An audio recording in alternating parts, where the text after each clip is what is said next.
Good morning everyone. Magandang umaga po sa inyong lahat.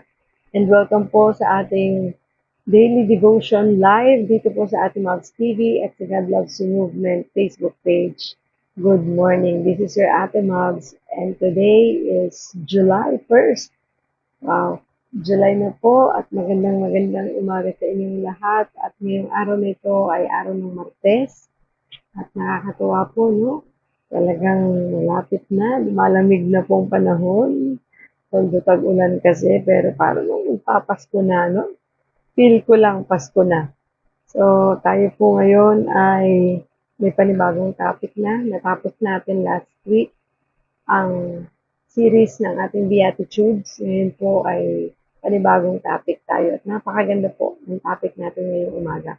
Kaya naman, buksan na po ninyo ang inyong Bible sa 1 John 4 verse 9. Habang ako'y nag-share, hanapin na po ninyo ang Bible, ang verse na ito sa inyong Bible. Ayan. So, ito po ay 1 John 4 verse 9 sa English. Sa Tagalog, ito po ay unang Juan, chapter 4 verse 9 na matatagpuan sa page 312 ng Bagong Tipan kung ganito ang inyong Bible. Sa bandang dulo na po halos yan. Ayan. Dulo na po ng Bible. Yan. Ito po ay nasa Bagong Tipan. So, good morning po. Ngayon ay nanonood kayo ng daily devotion para po sa ating spiritual wellness. Okay, sige po. Mag-share muna po ako habang mag-share ako. Hanapin na po ninyo ito sa inyong Bible. Good morning, Ate Ella. Magandang umaga po sa inyo.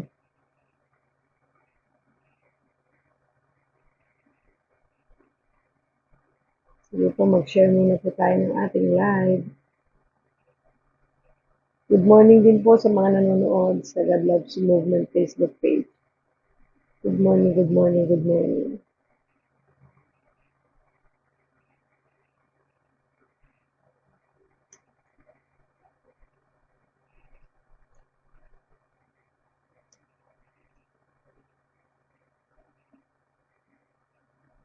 Ayan po, sige po, mag-share lang po ng mabilis.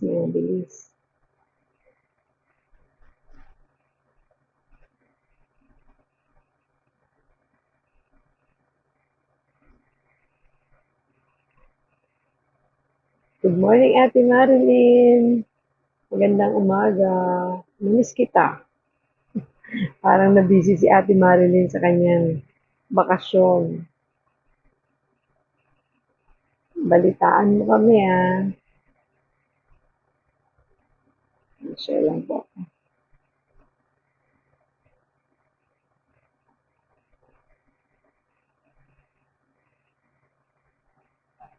Share lang po tayo ng ating live.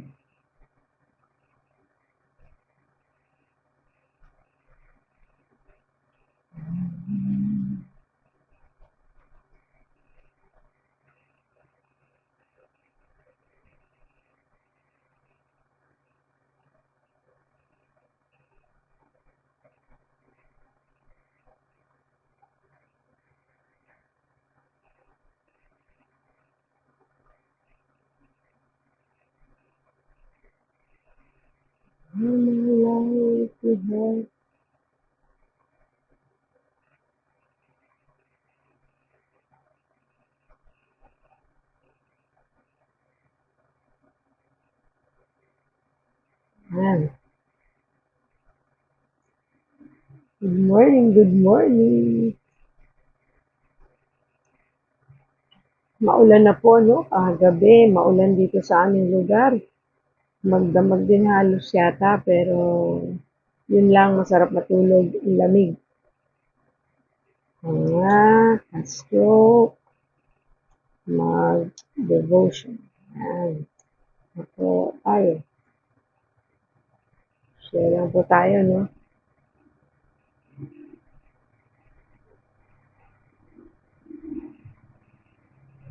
Okay.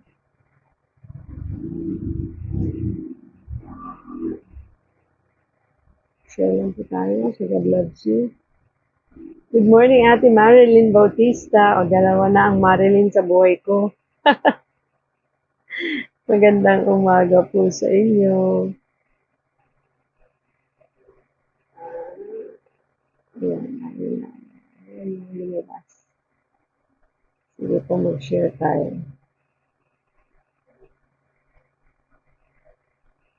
Sarap matulog pag malamig. Lamig ng panahon. Kaya lang, syempre, maulan na po. Ingat-ingat po pag maulan. Stay muna sa bahay kung hindi naman kailangan lumabas. Ang bilis ng panahon po, no? July na. Oh, grabe. Mamaya lang ilang ano na lang, lingat-lingat natin Pasko na.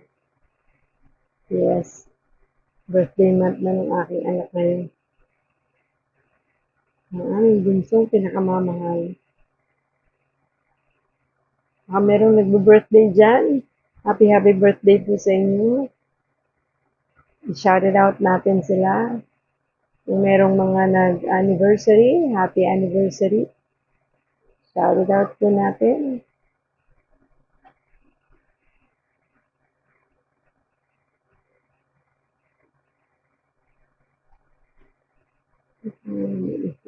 Okay, sige po. Let's start with our devotion. Okay.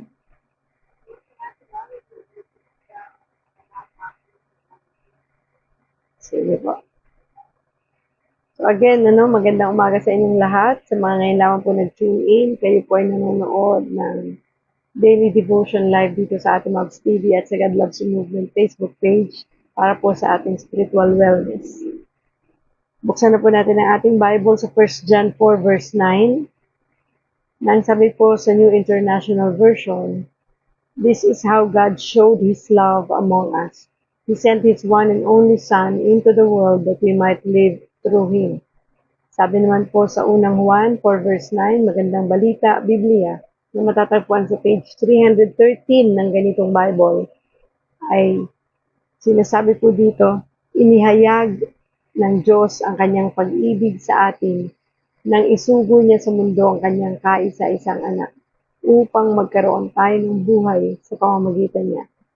Purihin ng Diyos sa pagbabasa ng kanyang salita. Manalangin po tayo. Panginoong Diyos na makapangyarihan sa lahat. Maraming salamat po sa umagang ito. Muli, Panginoon, kami ay nagpapasalamat, nagpupuri sa iyong kabutihan, sa iyong pag-iingat. Maraming salamat. Thank you, Lord, kasi masarap yung tulog namin kagabi. Iningatan mo kami hanggang kami magising ngayong umaga. Salamat sa isang bagong pag-asa, sa isang bagong buhay na ibinibigay mo sa bawat isa. Samahan mo kami, Panginoon, sa amin pong devotion na ito. Pangunahan mo po kami, itago mo po ako sa iyong likuran, at tanging boses mo lang ang marinig namin, Panginoon. Ikaw lang, Lord, ang gusto naming maparangalan, madakila at maluwalhati. You deserve all the highest praise, Father. We love you, Jesus. We love you, Father God. We love you, Holy Spirit. Fill us with your love, with your Holy Spirit. In Jesus' name we pray. Amen and amen. Again, magandang umaga po sa inyong lahat. And I'm excited every morning, although medyo nalate ako ng konti ngayon. Pero ako po'y masaya dahil ang ganda ng topic natin ngayon na matatagpuan sa 1 John 4 verse 9. Sa New International Version, ang sabi po dito, "This is how God showed His love among us. He sent His one and only Son into the world that we might live through Him." Sabi po sa Tagalog, sa unang 1 verse 9, magandang balita, Biblia. Inihayag ng Diyos ang kanyang pag-ibig sa atin nang isugo niya sa mundo ang kanyang kaisa-isang anak upang magkaroon tayo ng buhay sa pamamagitan niya. Kapag tungkol sa pag-ibig ang ating pinag-uusapan, excuse me lang po Hindi ba nalagyan pa yung sorry po. Kapag pag-ibig ang ating pinag-uusapan, talagang lalo na ng pag-ibig ng Diyos. Wow. Talagang, alam mo yun, naaantig yung puso ko kasi dito natin mapag-aaralan kung gaano nga ba talaga tayo kamahal ng Diyos. Na lagi niyong naririnig dito which yun din po yung page natin, God Loves You Movement, na lagi natin sinasabi, always remember God loves you. Kasi yun po isang bagay na dapat natin tatandaan. Mahal na mahal na mahal po tayo ng Diyos. Ang Panginoon po ang unang nagmahal sa atin. At kapag pinag-uusapan yung pag-ibig ng Diyos, parang inaantig yung puso ko, tinatouch yung heart ko. Kasi siya lang yung nagmahal ng ganun. Wala pong katulad yung pag-ibig ng Diyos sa atin. Hindi po kayang pantayan ng kahit na sino ang pag-ibig na ibinigay ng Diyos sa atin. At yan po ang pag-uusapan natin ngayon sa ating topic na pinamagatang The Great Love of Jesus. Wow. Grabe po, no? Ang yung walang katulad na pag-ibig ng Diyos. Yung pinakadakila ang kanyang pag-ibig at wala po talagang makapapantay yung kanyang pagmamahal para sa ating lahat. Kahit tayo nga, marunong tayong magmahal, kaya tayo natutong magmahal because of Jesus Christ. He first loved us. And love is the beginning of everything. Good morning, Ate Edgy. Diba? Ito ang simula ng lahat. Ang pag-ibig. You and I have life and breath at this very moment because God loves you. Kaya tayo nagkaroon ng hininga, no? Kaya tayo nabubuhay sa mundong ito is because of the love of God. At yun yung bagay na hindi natin pwede ipagkaila. At isang bagay na dapat nating paniwalaan at panampalatayanan. God created us because He wanted a people to love. Create tayo ng Diyos kasi gusto ng Diyos na magmahal tayo. And we are the recipients of His great love. Diba? Tayo ang talagang unang nakinabang o tumanggap ng pag-ibig ng Diyos. Tayo ng mga tao. In 1 John 4 verse 9, yung binasa po natin ngayong umaga, sa ating verse na pinagninilayan, John tells his readers that the primary way God showed His love toward us is through Jesus.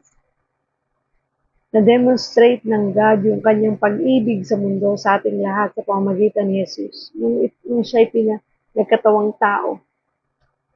At ang kanyang bugtong na anak ay pinadala niya upang ating panampalatayanan. And even while we were considered enemies of God, He sent Jesus to earth on our behalf. Kahit na alam ng Diyos na kaaway na niya tayo dahil sa ating mga kasalanan, ay ipinadala pa rin niya ang kanyang bugtong na anak upang tayo ay mapatawad sa ating mga kasalanan, upang tayo ay tubusin sa ating mga kasalanan at makalaya tayo sa mga kasalanan ito na minana pa natin. Aminin man natin sa hindi, talagang makasalanan tayong lahat. Ako, ikaw, tayo. Wala pong exempted sa pagiging makasalanan. At lahat tayo ay naging kaaway ng Diyos. Hindi po ba? Minsan sa buhay natin, naging kaaway natin ng Diyos at sino kakampi natin ng mga panahong kaaway natin ng Diyos. Tanggapin natin yan, hindi talagang naging kakampi natin si Satan. Dahil nung tayo ay nasa kasalanan pa, nakagawa tayo ng mga bagay na hindi kalugod-lugod sa Diyos, ay talagang malayong-malayo tayo sa presensya ng Panginoon.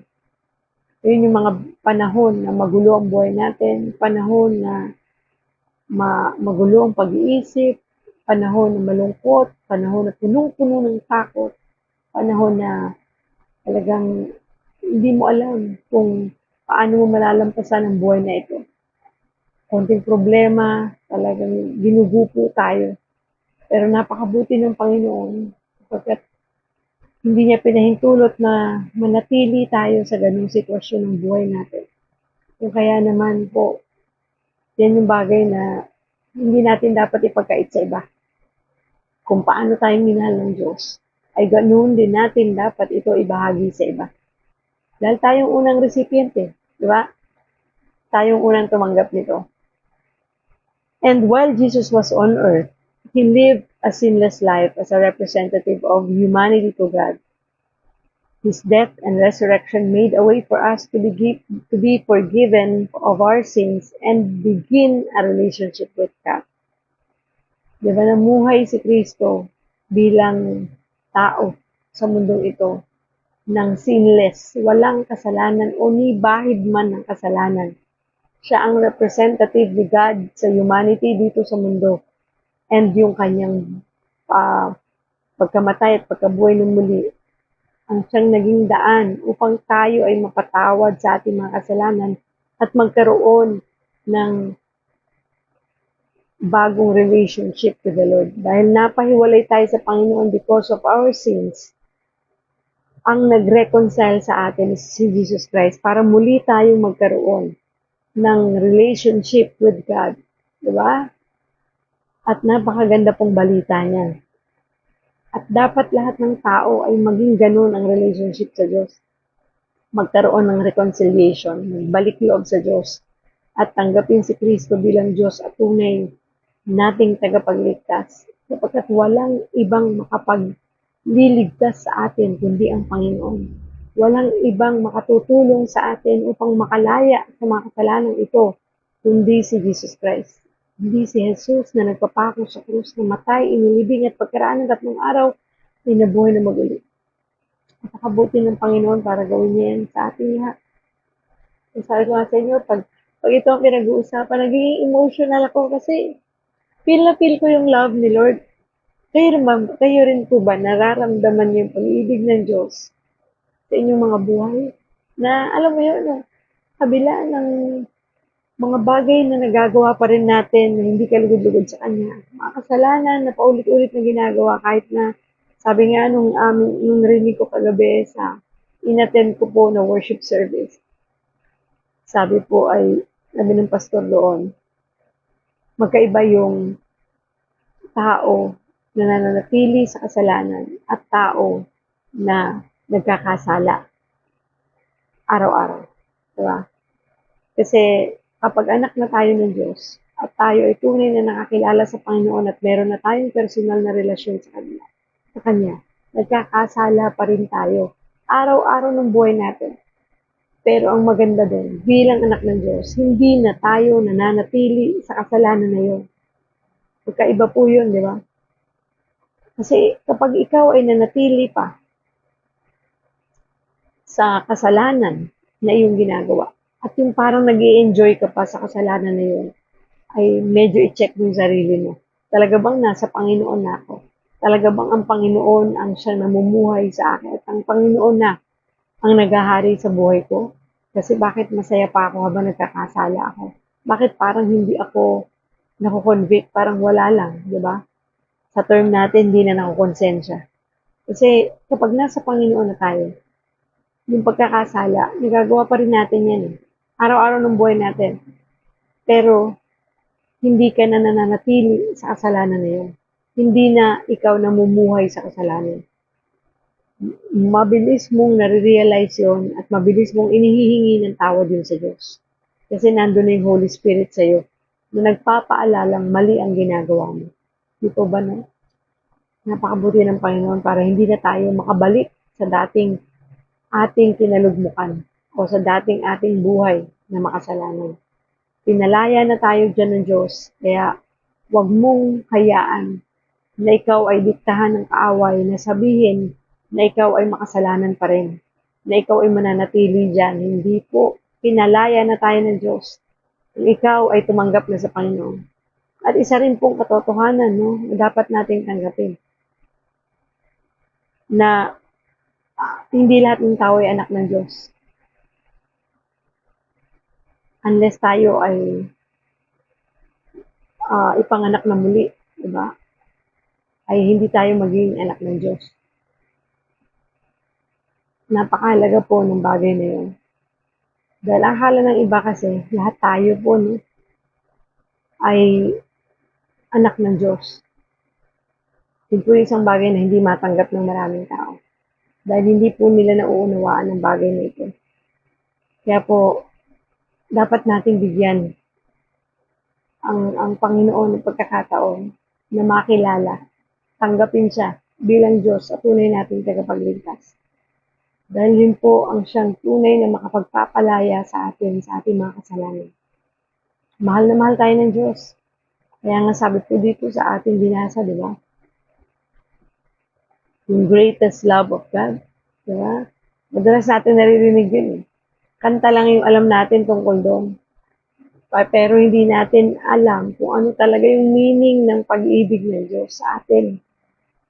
Ang alam natin, yung pag-ibig ng Diyos, yung kapag binibless tayo, doon natin nararamdaman yung pag-ibig ng Diyos. Pag walang blessing, hindi tayo love ng Lord. Di ba?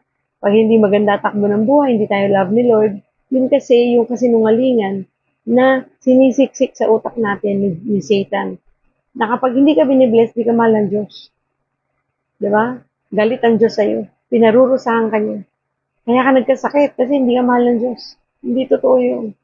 Ang pag-ibig ng Diyos ay sa pamamagitan ng kanyang pagsasakripisyo, yung kanyang pagtubos sa ating mga kasalanan sa pamamagitan ni Kristo.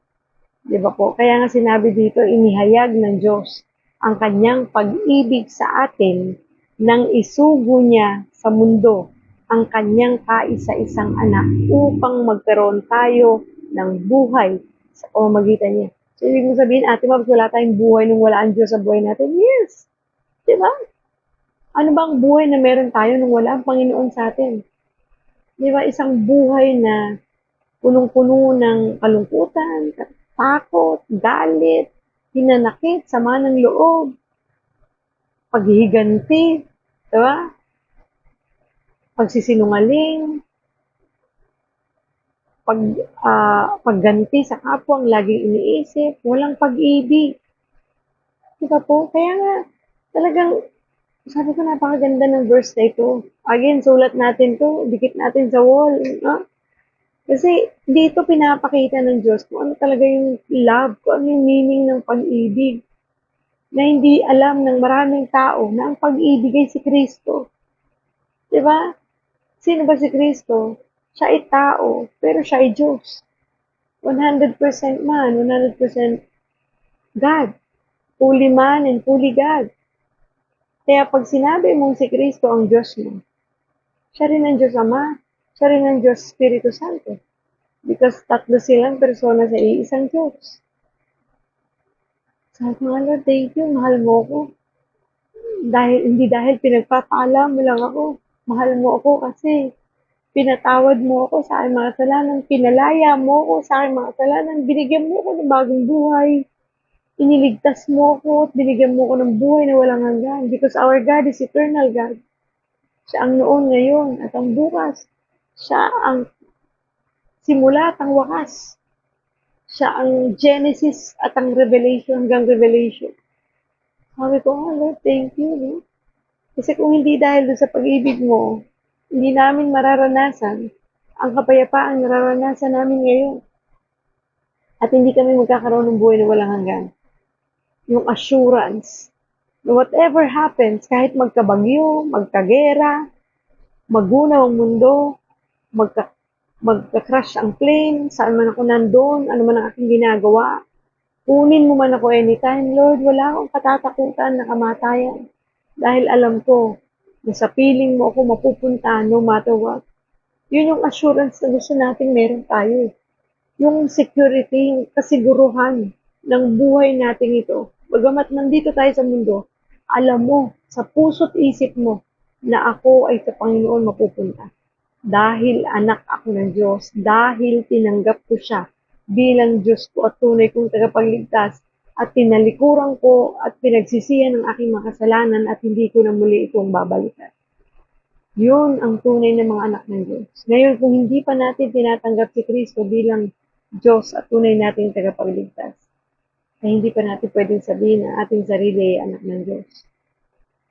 Dahil yun pong mahalaga ang ating relationship at ang pagkaunawa natin sa gospel o ang salita ng Diyos.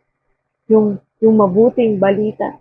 Pag sinabi ba natin gospel o mabuting balita, ano bang pagkaunawa natin dito? Mabuting balita dahil sa blessing, hindi lamang blessing ang mabuting balita o hindi lamang yung magagandang nangyayari. Ang mabuting balita ay nang nagkatawang tao si Kristo, si Jesus ang Diyos, upang tayo ay matubos sa ating mga kasalanan sa pamamagitan ng pagkapako niya sa krus. nung siya'y namatay, inilibing at pagkaraan 3 araw ay nabuhay na maguli. Yun ang good news, yun ang gospel, yun ang mabuting balita na dapat nating ipinamamalita dahil ganun tayo kamahal ng Diyos. At yung pag-ibig na yun ay wag nating panatilihin na tayo lang ang nag-i-enjoy. Di ba? Sabi nga, ay magbahagi tayo ng mabuting balita sa iba. At yun ay bagay na misyon natin sa mundong ito, lalo na sa mga mahal natin sa buhay, sa ating mga anak, sa ating asawa, sa ating buong sambayanan. Kasi gusto natin dumating yung time na lahat tayo naglilingkod sa Diyos. Alam ko, puso nyo rin yun eh. Yun din yung gusto nyo eh. Diba? Kaya lang, kung hindi natin gagawin yung parte natin, paano natin mapapalapit sila sa Panginoon kung hindi natin ito ibabahagi sa ating salita at sa gawa. Diba? Ang pagbabahagi ng salita ng Diyos, hindi laging salita. Mas effective yung gawa na nakikitaan tayo ng pagbabago sa ating buhay. Yung nandun yung transformation because of Jesus Christ. Not because of our own effort, but because of the love of God. Diba? Kasi hindi mo talaga, alam mo yun, yung kahit na nakakagawa ka ng kasalanan, pag umiral yung pag-iibig ng Diyos, talagang ang bilis mong nakukonvict eh. Alam mo yung, hindi ka mapakali. At di ka talaga titigil na hindi ka makapag-sorry kay Lord. At bumawi dun sa taong nagawan mo ng mali. Diba? Dati hindi eh. Bahala ka sa buhay mo. Ayaw mo, wag mo. Pag galit ka, edi galit. Kung galit ka, di galit din ako. Kung ayaw mo, di ayaw ko rin. Diba? Kung masama loob mo, edi masama rin ang loob ko. Hindi mo ako papansinin, edi hindi rin kita papansinin. Sino ka ba? Diba? Ganun tayo noon eh. Ngayon, hindi na ganun. Pag nasa Panginoon ka, pag naiisip mo yung pag-ibig ng Diyos, grabe Lord, sorry ah. Ako mahal na mahal mo, tapos ganito ugali ko. Sabi nga, hindi mo pwedeng sabing mahal mo ang Diyos, tapos hindi mo siya kinikilala.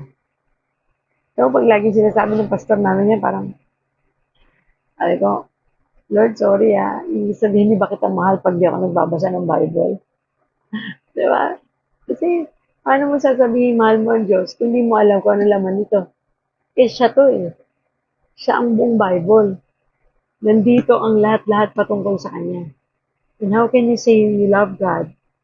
Tapos di mo siya kinikilala. Hindi mo alam kung anong laman at kwento ng buhay niya at kung ano at sino siya at ano ang kaya niyang gawin sa buhay mo. Kasi yun yung magpapatatag sa atin eh.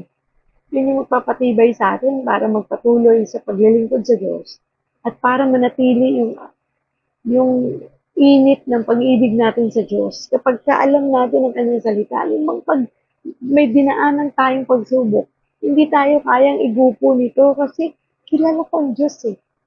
Alam mo yun, yung alam ko kung ano yung kaya niya gawin sa buhay ko. Kaya dumaan man ako sa apoy, hindi ako masusunog. Dumaan man ako sa, sa ilog, hindi ako malulunod. Di ba? Kasi alam mo na ang Diyos mo at ang pinanghahawakan mong salita ay totoo, tapat, hindi nagsisinungaling ang Diyos ko. Di ba? Hindi ka kayang linlangin ng kaaway. Eh kung di mo siya kilala, ang dali-dali mong lokohin ng kaaway. Ang dali-dali kang sabihan ng mga kasinungalingan kasi hindi mo alam eh. Di ba? At maraming tao ang hindi pa nakakaalam ng patungkol dyan. At sinong magsasabi nito sa kanila? Diba tayo naman nakakilala sa Diyos kung tunay natin siyang kilala. Kasi pag kilala mo isang tao, pinagyayabang mo eh, di ba? Pinamamalita mo. Di ba? Tao lang yun. Di ba pag minsan, meron kang binasang libro, tapos yung author nun, sobra kang nabilib, like sila Chinkitan, like yung mga authors ng mga book like sila Rick Warren, ng Purpose Driven Life. Pag meron kang alam na author, tapos yung libro niya binasa mo.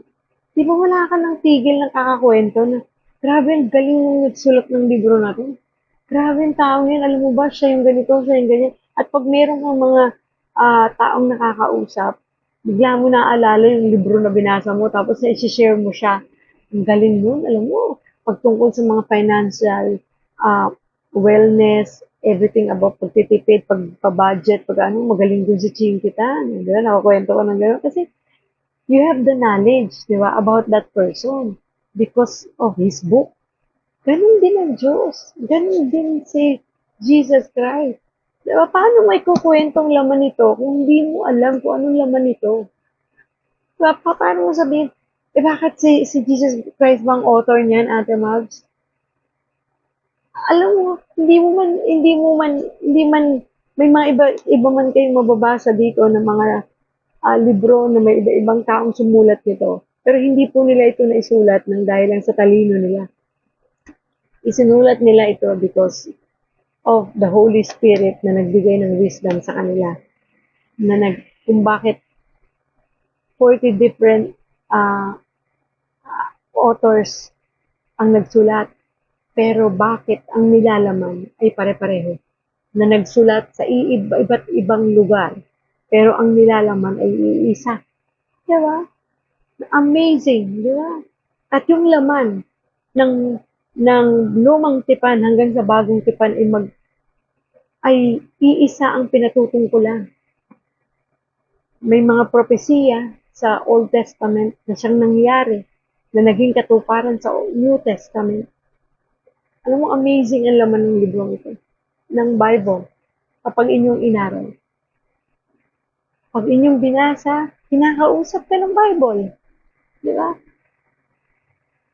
At pag binasa mo, meron siyang mensahe para sa iyo. Na para ka nagdadasal habang binabasa mo siya. Kasi meron siyang sinasagot sa mga tanong mo sa isip at puso mo. Kaya paano mo malalaman lahat ng yun kung hindi mo to bibigyan ng tuon? Diba? Kaya nga ito isa sa mga mission natin, ang makapagbahagi ng Bible. Na sana tayo, no, kayo ng mga nabigyan ng Bible ng God Loves You Movement.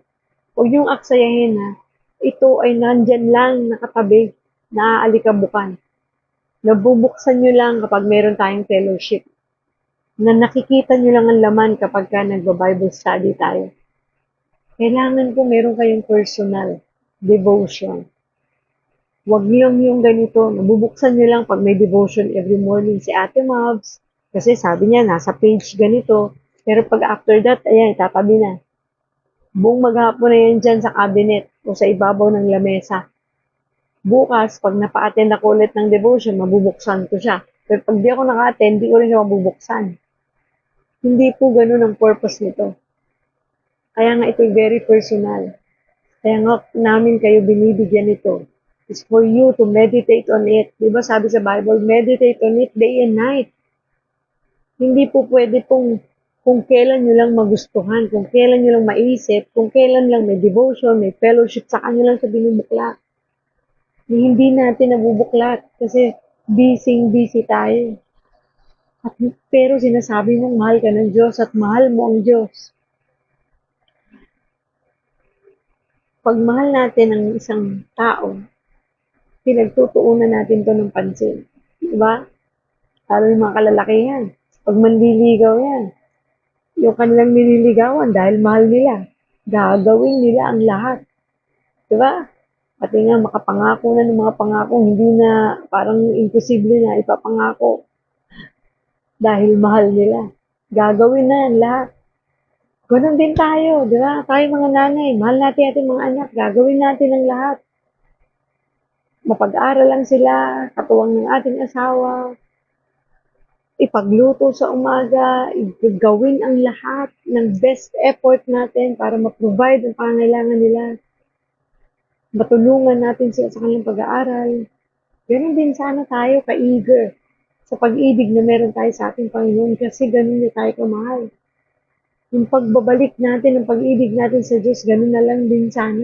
Di ba?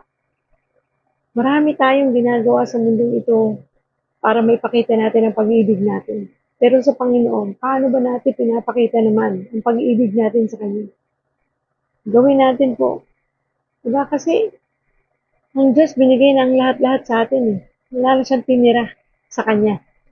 Pero tayo ba? Paano tayo magmahal sa Panginoon? Paano natin sinusuklian ang pag-ibig ng Diyos? Yung magbasa lang ng Bible, di natin magawa eh. Yung mag-pray nga lang, eh. Di ba? Every day, sabi, pray unceasingly. Bakit natin ginagawa ang mag-pray unceasingly? Pagkakain, simpleng-simple, no? Nakapag-pray ba tayo? Ako, guilty ako dyan. Talagang minsan, alam mo yun, nakanguya ka na, saka mo naalala ka, teka muna, hindi na naman ako nag-thank you. Diba? Kasi yun lang pagkain na yun, pagpapasalamat mo. Kasi thank you Lord, kasi meron kang food na kinakain. Meron kang inihain for your family. Diba po, no? So yung mga bagay na dapat natin minsan bigyan ng pansin. Simpleng bagay lang yun, no? Yung pagpasalamat mo, yung pagising mo sa umaga, pagdilat ng mga mata mo, thank you Lord. Thank you kasi ginising mo ko.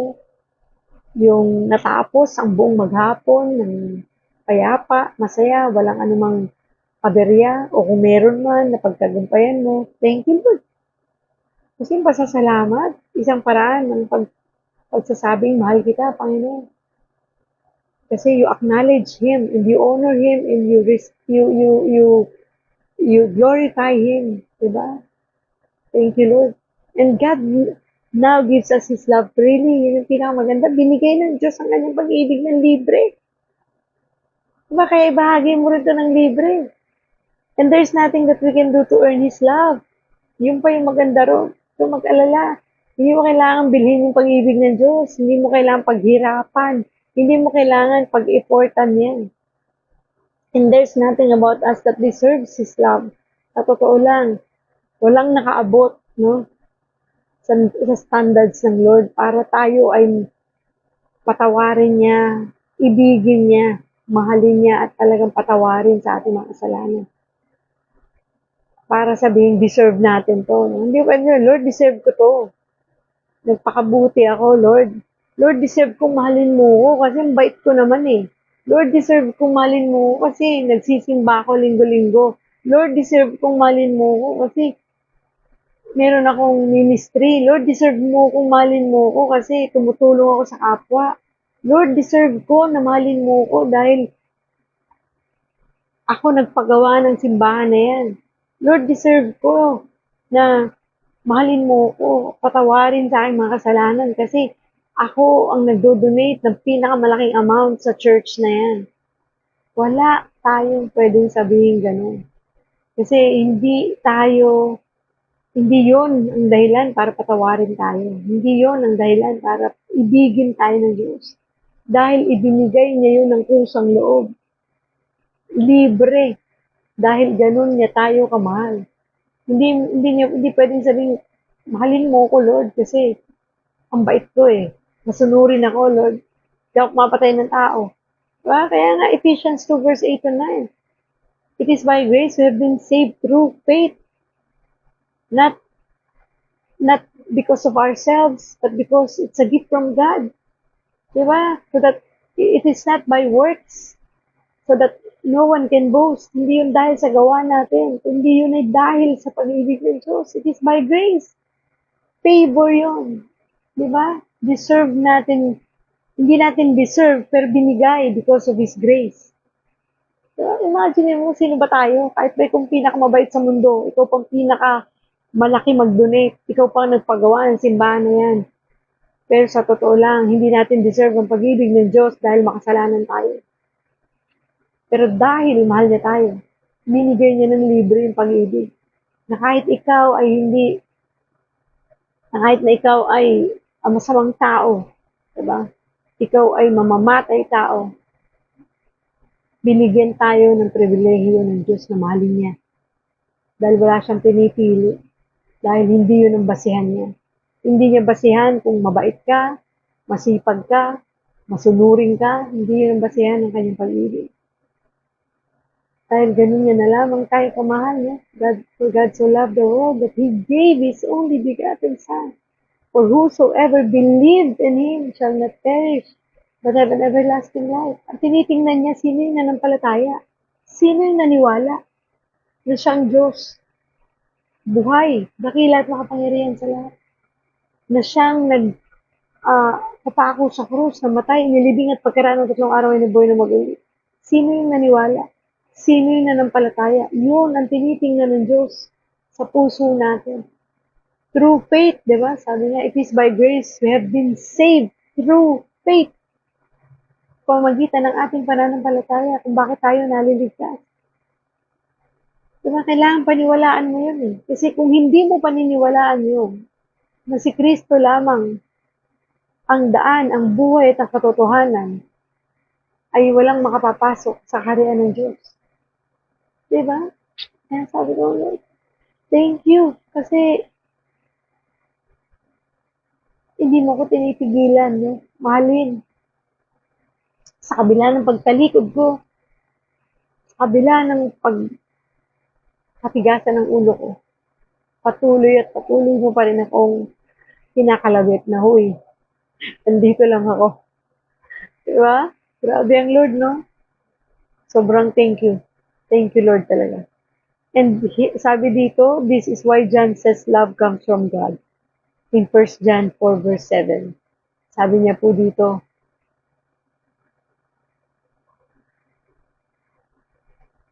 ayun po, yan. Gusto kong basahin natin to. Sabi dito sa verse 7, mga minamahal, mag-ibigan tayo sa isa't isa sapagkat ang pag-ibig ay sa Diyos at ang bawat pag-iibig ay ipinanganak ng Diyos at nakakakilala sa Diyos. Diba? Yun ang mga umiibig. Yung ipinanganak ng Diyos at nakakakilala sa Diyos. Kasi yun yung mga totoong taong umiibig sa Diyos at sa kapwa. Yung taong ipinanganak na muli ng Diyos at nakakakilala sa Diyos. Ang linaw naman, no?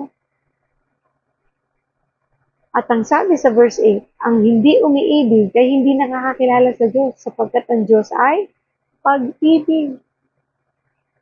Kaya yung tao na sinasabing anak siya ng Diyos pero hindi marunong magmahal, hindi marunong magpatawad, hindi marunong magbigay, hindi marunong magmahal ng kapwa, lalo na ng mga taong kaaway niya, ay hindi totoong nakakilala sa Diyos sapagkat ang Diyos ay pag-ibig. Diba? Kaya doon pa lang eh, hindi, masasabi mo na, teka muna, pag di pala ako marunong magmahal, di ako anak ng Diyos. Kasi ang Diyos ay pag-ibig eh. Diba? So kapag meron kang pag-ibig, may Diyos ka. At yung pag-ibig na yon ay ibinabahagi mo sa iba. Kaya nga hindi ka na makikipag-away, hindi ka na magtatanim ng galit, hindi ka na manunumbat, at marunong ka na magpatawad. Kasi ang pag-ibig ng Diyos ang naghahari na sa puso mo. Kaya nagkakaroon ng pagbabago sa buhay mo. Because pinaiiral mo yung pag-ibig ng Diyos sa iyo. Thank you, Lord. Maraming salamat sa napakaganda mo mensahe ng umaga. And John tells us in love is the greatest responsibility in life. Responsibility yung pag-ibig ng Diyos sa buhay natin. Kasi bakit? Kailangan mo ibahagi ito eh. Hindi ito basta natanggap mo, hindi ito basta nasa sayo para lamang manatili lang sayo ng ganun lang. Kailangan ibahagi mo to, ipadama mo to sa iba. Padama mo sa Diyos, at sa ibang tao. Hindi lang puro sa Diyos. Okay na yun, ate, mas mahal ko ang Diyos. Pero hindi ka marunong magpatawad. Paano mo sasabing mahal mo ang Diyos pero hindi ka marunong magpatawad? Eh, ang linaw-linaw, di ba? Jesus made it very clear to His disciples that loving God and loving others are the two greatest commandments. Di ba? Yun yung dalawang bagay na dapat nating tandaan sa ating buhay na ito. Ang dami niyan na verses sa Bible na binanggit yan. Sa totoo, nasa Deuteronomy pa lang binanggit na yan. Na mahalin natin ang Diyos at mahalin ang ating kapwa. Diba? Sabi yan po binanggit din yan sa Matthew, binanggit din yan sa Mark. Sabi sa Matthew 22 verse 36 to 40, Teacher, which is the greatest commandment in the law? Jesus replied, love the Lord your God with all your heart and with all your soul and with all your mind. This is the first and greatest commandment. And the second is like it, love your neighbor as yourself. All the law and the prophets hang on these two commandments. Yun yung sinasabi natin na yung 10 utos ng Diyos, ginawa na lang 2, which is the two greatest commandments of God. Hindi na pinahirapan, no? Kasi yung 10 parang hirap na gawin, yung 10. Ngayon, dinalawa na lang dahil yung 2 na yung pinagsama na yung 10 doon. Na sana nagagawa natin. 2 na lang eh, di ba? Mahalin ng Diyos ng buong puso, buong kaluluwa, buong pagmamahal, ng buong lakas, di ba? At buong pag-iisip. At mahalin ng kapwa tulad ng pagmamahal sa ating sarili. Paano ba natin minamahal ang sarili natin, di ba? Kung mahal mo yung sarili mo, iniingatan mo. Di ba? At talagang pinoprovide mo ang iyong sarili. Iniingatan. Ganon din dapat tayo magmahal sa ating kapwa. Yun ang sinasabi ng Diyos. Hindi man natin ito magawa ng perfect, pero sana, no? Nandun yung desire natin na magawa natin ito. Na pilitin natin gawin ito. Hindi madali, pero sabi niya, kaya natin itong gawin kasi because of Jesus Christ. I hope na magawa natin at mabigyan natin ng pansin ang 2 greatest commandments nito. At ang sabi pa dito, but the basis for, ulitin natin love is our greatest responsibility in life. Jesus made it very clear to His disciples. Who are His disciples? The 12 disciples at tayo rin disciples ng Lord ngayon sa ating henerasyon. That loving God and loving others are the 2 greatest commandments. But the basis for all of this is the love of God through Jesus. Yun ang basihan. Diba? Ang pagmamahal ng Diyos sa pamamagitan ni Kristo. And John tells us in 1 John 4 verse 7 to 8 that those who truly know God will also love others. Inuulit-ulit na ang tunay na nagmamahal sa Diyos ay ang mga taong marunong magmahal ng kapwa. And how can you say, I love God? God loves me, kaya mahal ko si Lord. Pero yung pagpapatawad, bukas na yan. Hindi ko yan kayang gawin. Di ba? Parang contradict naman. Paano nangyayaring mahal mo ang Diyos? Minahal ka ng Diyos, tapos di ka marunong magpatawad at magmahal ng kaaway. Hindi pwedeng magkasalungat yun. Di ba? Kailangan, kung mahal mo ang Diyos, buong puso, buong lakas, buong pag-iisip, kaya mo rin magmahal ng kapwa. Kasi yung pag-ibig na kaya mong ibigay dun sa kapwa mo, hindi galing sa'yo. Galing yun sa Diyos. Kasi sa totoo lang, di mo naman talaga. Ako, ikaw, tayong lahat, hindi tayo magmahal ng taong inaaway tayo. Yung taong galit sa'yo o kagalit mo. Pero dahil sa pag-ibig ng Diyos, kaya mong mahalin sila. Kaya mong patawarin sila. Kaya mong magpakumbaba. Kaya mong kainin yung pride mo. Kasi mahal ka ng Diyos. Una kang minahal ng Diyos, kaya kaya mo na ngayong magbigay din ng pag-ibig sa iba. Diba? Dali-dali kasi sabihin, I love you, Lord. Thank you, Lord, mahal mo ko. God loves you, sister. God loves you, brother. Pero ikaw, kumusta ka when it comes to the love of God? At talaga bang naipapamuhay mo yan? Talaga bang nandyan yan sa puso mo at nagagawa mong magmahal din ng iba? Diba? So, ang ganda-ganda ng message ng Lord sa atin ngayon. He is reminding us about His love. The true love. Diba? The greatest love na binigay niya sa atin. And our relationship with God is the model of how we should love other people. Yun eh. Kasi kapag marunong ka magmahal ng kapwa mo, kahit anong klaseng pagkatao pa yan, doon mo maipapakita ang pag-ibig ng Diyos. Diba? Kasi magtataka yun eh. Paano ako minahal nito? Grabe. Kaya sama ako. Inaaway ko nga siya eh. Pero tingnan mo, minahal pa rin ako. Pinatawad pa rin ako. Pinagpapasensyahan pa rin ako. Inuunawa pa rin ako. Diba? Doon makikita niya, iba to. Totoo na ang Kristo sa puso nito. Kaya dumarating ang time, yung tao, wala kang sinasabi pero nagbago buhay dahil sa ugali mo. Kasi nakita si Kristo sa buhay mo. Nakita si Kristo pinamumuhay mo. Diba? Kaya nga, action is louder than words, diba? Tama ba yung ano ko?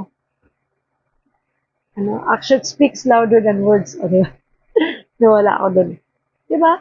Mas maingay yung gawa kaysa sa salita. Kaya maraming tao, minsan di mo namamalayan, nagbago buhay nang dahil sa pag-uugali mo. Kasi imagine mo, laki ng kasalanan ng tao sa'yo, pero pinatawad mo. Nagawan mo ng kabutihan sa kabila ng lahat. Mag-iiba yun. Diba? Kaya nga po, ingat tayo. No? Sa pagsabi ng I love you, Lord. God loves me, God loves you, pero ang totoo, mahal mo lang si Kristo sa nguso. Mahal lang natin si Kristo sa nguso, pero hindi sa puso. Kasi nakikita po yan sa ating pagkatao. And sabi dito, we should never deny someone something we've been freely given. And since we have freely received love from God, we should also freely give love to others. Libre mong tinanggap eh. Libre mong ipamahagi. Di ba ganun tayo mga Pinoy eh. Pag binigyan tayo, pinamimigay din natin. So dapat ganun din tayo. Pag dahil binigyan tayo ng pag-ibig ng Diyos, ibahagi din natin ito ng libre sa iba. Diba? Sa pamamagitan ng pagbibigay, pag-uunawa, pagpapatawad, pagpapasensya, pagpapakumbaba. Hindi yung kabaligtaran nito. Diba po? Hindi madali, yes, totoo yan. Pero pag nagpasakop tayo sa Panginoon at ang Diyos ang tunay na namumuhay sa atin, magiging madali yan. Kusa na yung lumalabas sa pagkatao mo. Kusa na yan na nagiging bukang bibig mo. Pati galaw mo sumasabay. Kasi yun na yung laman ng isip. Remember the T principle, thoughts, emotions, and actions. Kung ano nandito, siyang nasa emotions, siyang magiging galaw mo. Kaya dyan mo nga mapapansin eh. Kapag ang laman ng utak mo o ng isip mo, ng thoughts mo ay si Jesus Christ, ang pag-ibig niya at lahat ng natutunan natin ngayon, hindi mo namamalayan dahil yan yung nandito sa puso mo, nagiging bukang bibig mo at nagiging aksyon mo na. Diba? Sumasabay eh. Bumabait ka. Diba? Nag-iiba yung galaw mo, kaya tuloy napapansin ka ng mga tao sa paligid mo. Nag-ibang tao na to.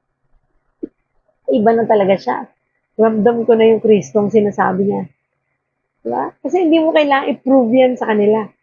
Hindi mo kailangang magpaka-effort kung sayang lumalabas. That's why it is very important for us to read His Word. Kasi kapag ito ay nandito, mapupunta yan dyan. May sasabuhay natin. Ano ang isasabuhay mo kung di mo alam kung ano ang meron sa Panginoon na sinasamba mo? Diba? Kaya nga, napakahalaga po ng matutunan natin ang patungkol sa Diyos. Kaya nga po kami dito sa God Loves You Movement, sa Ate Mavs TV, ay patuloy na nag-iimbita sa inyo. Join us sa fellowship namin every Thursdays and Fridays para po magabayan namin kayo. Pare-pareho tayong matuto at magpakalalim sa pag-iibig ng Diyos. Kami po, hindi namin kaya lang din matuto on our own. Matututo kami sa kwento ng buhay ninyo at matututo tayo sa salita ng Diyos. So, please message me sa Ate Mavs TV Facebook page or sa God Loves You Movement Facebook page para ma-join namin kayo sa ating fellowship. Wala pong bayad yun, libre yun. Online naman po yun. Magkahiwalay na araw po yan. Every Thursdays and Fridays, magkaibang araw yan para po isang beses, isang linggo, ay maririnig ko naman ang mga boses ninyo. Makikilala ko na kayo. Hindi lang ako yung nakikita nyo nagsasalita. And I'm sure lahat tayo may kwento ng buhay natin, ng patotoo patungkol sa kabutihan ng Diyos. At yun ang magbibigay ng kalakasan sa bawat isa sa atin upang magpatuloy tayo sa paglilingkod sa Diyos. Dahil sigurado po ako, hindi lang ako ang may kwento at may patotoo patungkol sa pag-ibig ng Diyos at sa kanyang kabutihan. At gusto kong marinig yung mga kwento ninyo. Join us. No? Lumalaki na po ang ating community. Meron din tayong mga Facebook page, Facebook group na pwede kayong mag-join. God Loves You Movement Facebook group at Ate Mavs TV God Loves You Movement Facebook page and group. Nalilito na ako. No? Iba po kasi yung group, community po yun. Nakakalimutan ko nga i-invite yung mga nasa community to join us sa fellowship online. Online po yun. Kaya kahit nasang lugar kayo. Kasi ang mga kasama ko po sa fellowship natin online, mga taga La Union, taga Parañaque, Mandaluyong, Antipolo, Cainta, may taga Batangas, may taga Laguna, may taga, ano pa ba? Iba-iba eh, no? Nakakatuwa, may taga Cavite, di ba? Sino pa ba? Si ate, ano? Basta iba-iba po eh, nakakatuwa. And sabi ko nga, Lord, napakabuti mo para kahit nasa iba't ibang lugar kami, ay nagkakasama-sama kami at nakakapagpuri sa iyo at nakakapagpasalamat at nakakapagbahaginan kami, nagpapalakasan kami ng aming spiritual na buhay para magpatuloy tayo sa buhay na ito. Di ba? Praise God. Thank you, Jesus. Thank you, Lord. So, good morning, Ate Lilian. Ayan, magandang umaga, Ate Jinky. Good morning, Ate Lucy. Ayan, nandiyan pala sila. So, and since we have freely received love from God, we should also freely give love to others. And consider some ways you can love the people around you. Sometimes simply spending time with people is the best way to love them. There might also be someone you know who needs encouragement or help meeting their needs. Think of one or two things you can do this week to show love to someone in your life. So, assignment natin, this week, isipin natin sinong tao ang pwede nating bahaginan ng pag-ibig ng Diyos. Not only by sharing the Word of God, but also sharing your time with them, encourage them. May mga taong nag-chat sa'yo at feeling mo down sila, feeling mo kailangan nila ng kausap, talk to them, di ba? Hindi naman laging di ba? Hindi naman kailangan puntahan mo. Ang kagandahan sa panahon natin ngayon, iba na ang technology natin. You can talk to them. Nakikita mo pa yung kausap mo, di ba? Grabe. You can call them kung hindi mo ayaw mo naman makausap sila na face na sa Messenger na video call, di tawagan mo lang.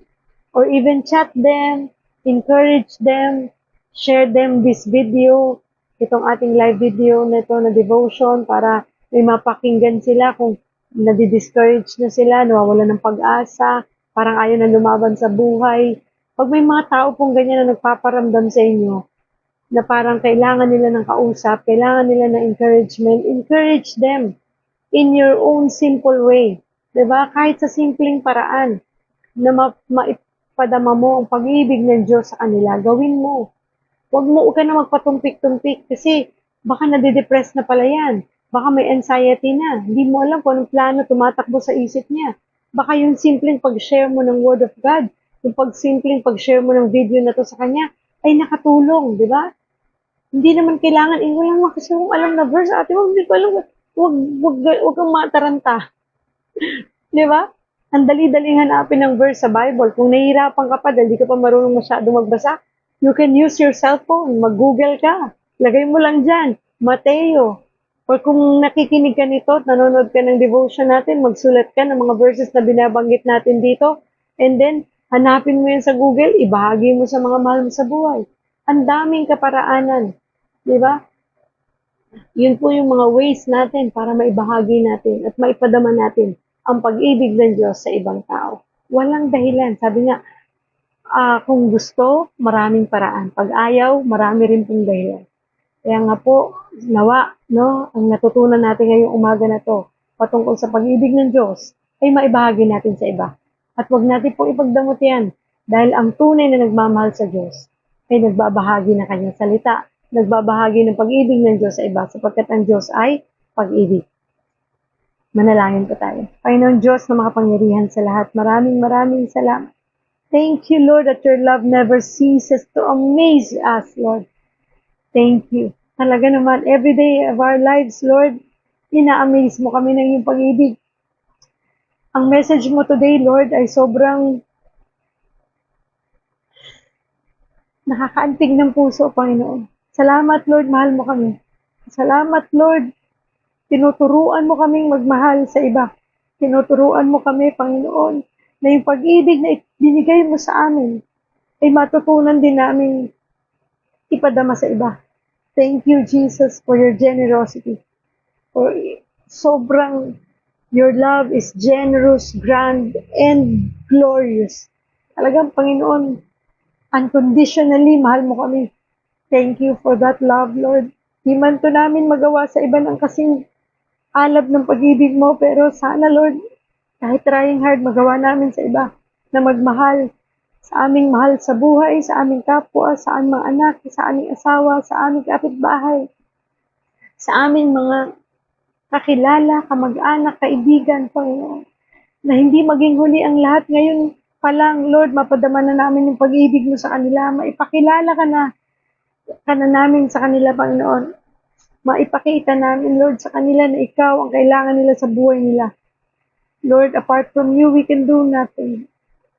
Though hindi namin deserve yung love mo, Lord, pero libre mo itong binigay sa amin. Kaya naman, Lord, buong puso gusto rin namin itong ibahagi sa iba. Huwag namin ipagdamot ang kung anong pag-ibig na nadama namin mula sa iyo. At nawa, Panginoon, ma-assess namin ang aming mga sarili. Ma-evaluate namin, totoo bang mahal ka namin, Lord? Totoo bang namumuhay ka sa puso namin? Totoo bang naghahari ka sa buhay namin? Bakit hindi kami marunong magmahal? Bakit hindi kami makapagpatawad? Lord, tulungan mo kami, Panginoon.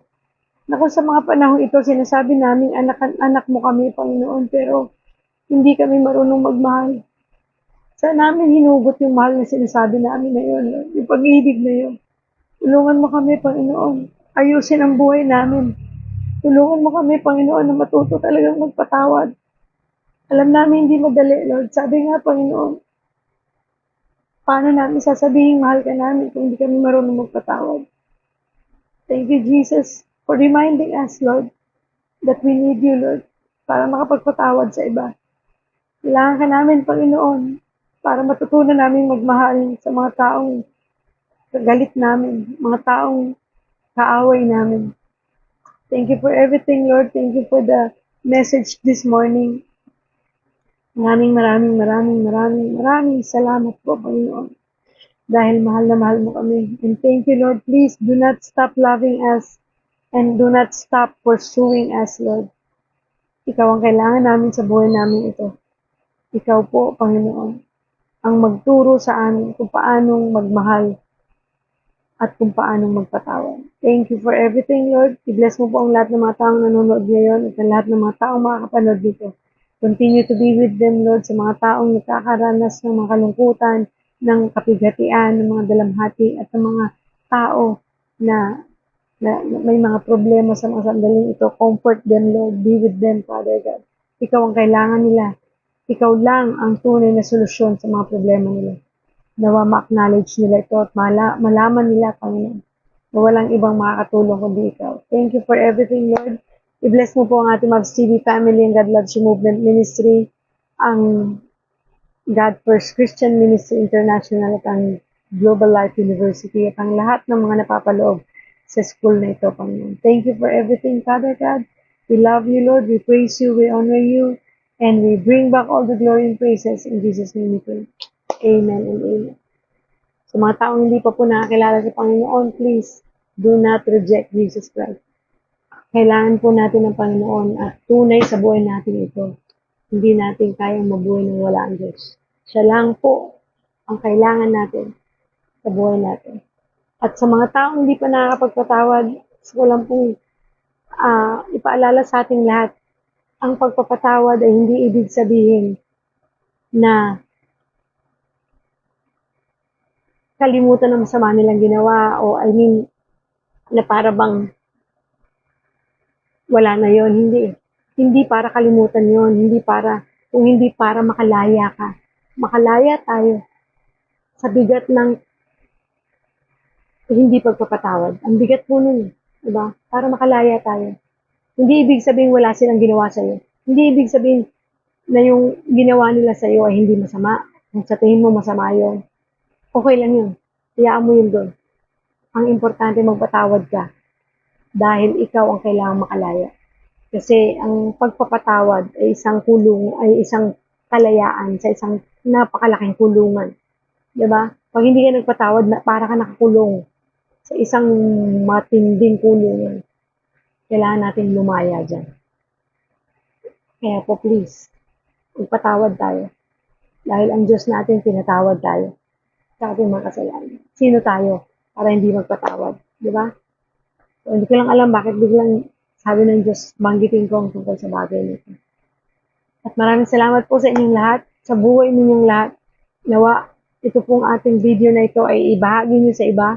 I-share po ninyo ito sa friends nyo, sa timeline nyo, sa newsfeed nyo, sa groups na kinabibilangan ninyo, at sa inyong mga messenger, sa mga friends, personal friends ninyo. Kasi maaari, may isa, dalawa na posibleng kailangan ang mensaheng inihatid ng Diyos sa atin ngayong umaga na makakatulong sa kanilang paglago bilang mga anak ng Diyos at sa mga taong hindi pa nakakilala ay maaaring makakilala sila sa Diyos. At nawa po ay sa mga hindi pa nakafollow, mag-follow po kayo para every time may live tayo ay manonotify kayo ni Facebook. Hindi po kayo maliligaw. I-follow ninyo ang ating Mavs TV at ang God Loves You Movement Facebook page dito po sa ating pong Facebook. At sa YouTube channel naman po natin ay i-subscribe po natin ang ating Mavs TV dahil nilalagay na rin po natin ang mga videos natin from Facebook to YouTube para pwede nyo rin itong mapanood doon. So maraming salamat po sa inyong lahat and I hope to see you all again tomorrow sa ating pong daily devotion live sa ating Mavs TV at sa God Loves You Movement Facebook page. 6:30 ng umaga. Malate man po ng konti, hintayin niyo lang ako. Maraming salamat po sa inyong lahat at lagi niyong tatandaan. Mahal na mahal tayo ng Diyos. God loves you. Bye. Thank you, Ate Marilyn. And thank you, Ate Jinky. Ate Marilyn Bautista. Thank you, Ate Ella. Ate Edgy. Ate Lucy. Ate Lilian. Ate Hilda. Ate Pastora Alma. Thank you. Ate Rosa. Maraming salamat. Ate Sally. Thank you sa inyong panonood at sa pagsama po sa akin sa ating pong devotion ngayong umaga. Thank you din po for watching. Sis Babylin Kagawan Cruz. Thank you po. Maraming salamat. God bless. See you all again tomorrow. Bye. God loves you.